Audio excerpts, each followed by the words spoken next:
Birmingham's 1 o'clock. That's half 8. I looked at the email. So we'll sit here where you're very on start. Hey gents, you got me today, sorry.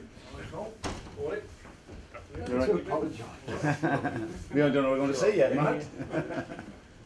How were the farmers? Hey? How were the farmers on Saturday? Alright, took a bit of bargaining. Took a bit of stick, but yeah, used to it. Hi guys, what do you want? Who's starting?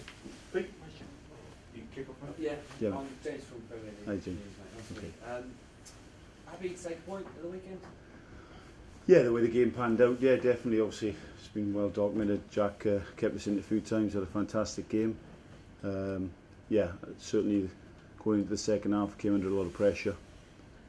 And I guess it's, you know, no matter who you play in the Premier League, it's difficult away from home. So, you know, even before the ball's kicked, you target to get points from away games at least. And that's what we've done the last 2 games. So, you know, we've been pleased with our form in the opening 3 games, possibly the exception of a spell in the first half of Tottenham and possibly most of the second half against Norwich. So, you know, when things aren't going quite well for you guys, it's important you come away with a point at least or something. So that's what we did, and we move on.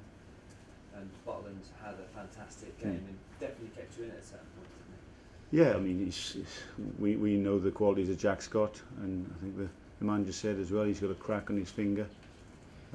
So he's probably coming into the game physically not 100%, but certainly mentally 100%, because he's that type of person. And so he just shows beginning. I think he'll just grow. His reputation will just, we see it as it'll go on, it'll grow, and the more people see of him.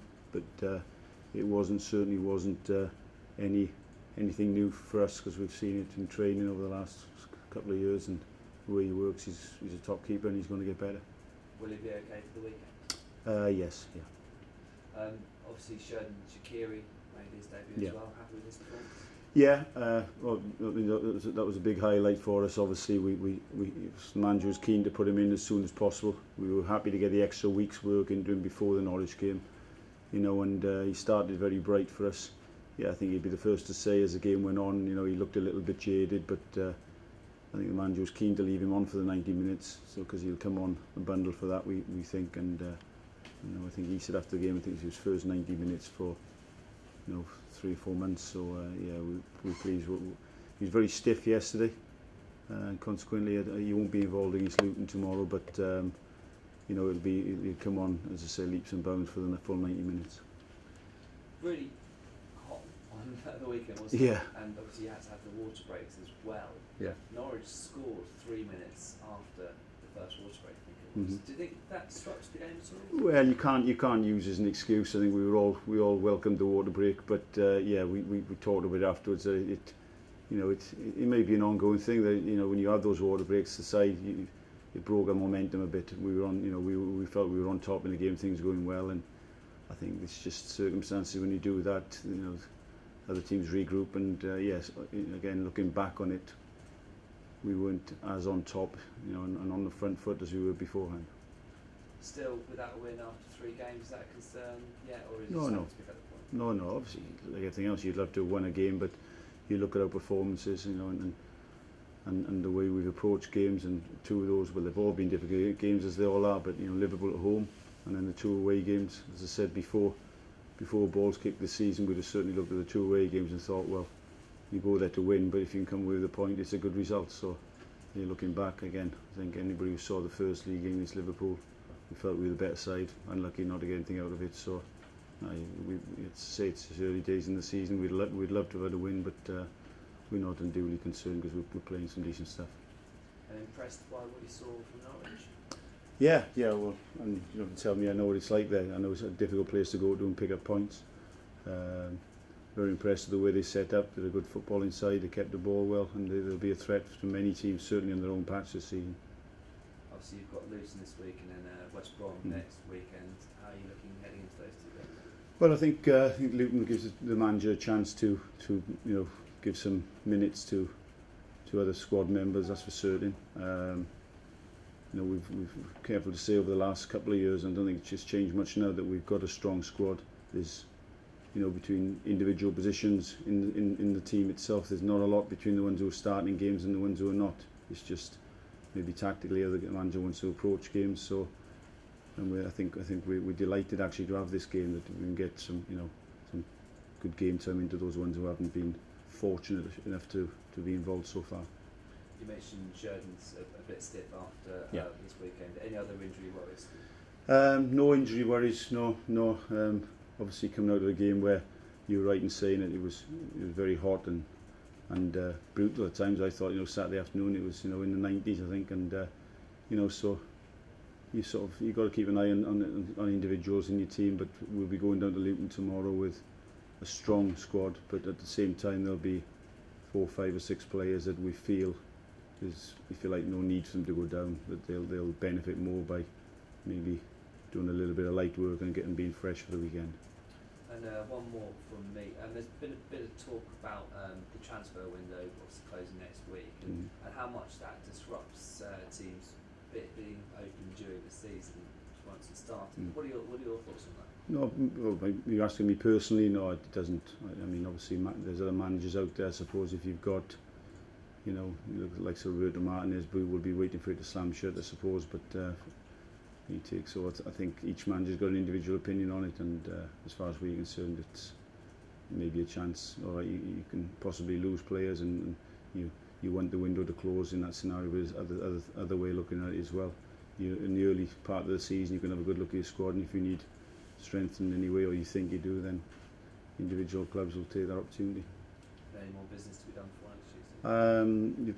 You're probably asking the wrong person, maybe, because but I'd say we're happy with the squad we've got at the moment. But I mean, the line really is that you never stop looking to improve. So it's a difficult one. It's 10 days ago. I suppose anything can happen, but we're happy with the squad. Thank you very much. Okay. Have you had a few games, Mark, highlighted an area that you possibly need to strengthen to you, Mark? Not really. I mean, you read things and you hear things, and people, sort of maybe pointing fingers at our back four. We're missing Ryan Shawcross. We feel we've got players who are not in the back four, if you like, the likes of Walshide and Mark Wilson, who've proved that they can do a job in the Premier League and will push for places as the season goes on. I mean, again, the same thing I'll say as well. We've played 3 games. We've conceded 3 goals, a goal in each game. Well, there's plenty of teams above us at the top of the table, and teams who will be in the top 5 at the end of the season who've conceded more goals than us, and it's the way the Premier League is. We think obviously Ryan will be a miss, and it's ongoing for the next couple of months. But I think in terms of actually sitting in our target in any places to strengthen, no, I don't think so. Did you ever look at Johnny Evans, Mark? Johnny Evans? No, not that I'm aware of, mate. No? No. We know all about Johnny, obviously, the career he's had so far, and he's a quality player, but no, I wouldn't think it's not one that we've specifically looked at in detail in terms of bringing into this place, not as far as I'm aware. I know you spoke about Jack earlier on, but you work with some keepers. How good is he, do you think, potentially? Well, patting myself on the back for a minute, Peter, as a player, I was a player, and I played with the likes of Shilton, Clements, Pat Jennings, all at different levels, mind you, not sort of passing the first team at times, but and we've worked obviously with the likes of Brad Friedel and obviously Azimir Begovic, and through the clubs we've been, Mark Schwarzer and Joe Hart as well, and so we've been very lucky as a coaching staff as well, and he's right up there with all of them. And the one thing that really stands out for me is, of course, he's got the ability and the stature, but I tell people as well the intelligence he's got, and the head he's got on his shoulders, if you like, is way beyond his years. He's a very, very astute young man who knows what he's all about, and that doesn't stop him obviously willing to learn and become better. But I think anybody in this room who's maybe spoken in the past, he's certainly way ahead of his years in terms of his mental capacity, we think. You mentioned a couple of keepers there. Beg the question, do you think you could have a Clement Shilton scenario with him and Joe Hart? Would you?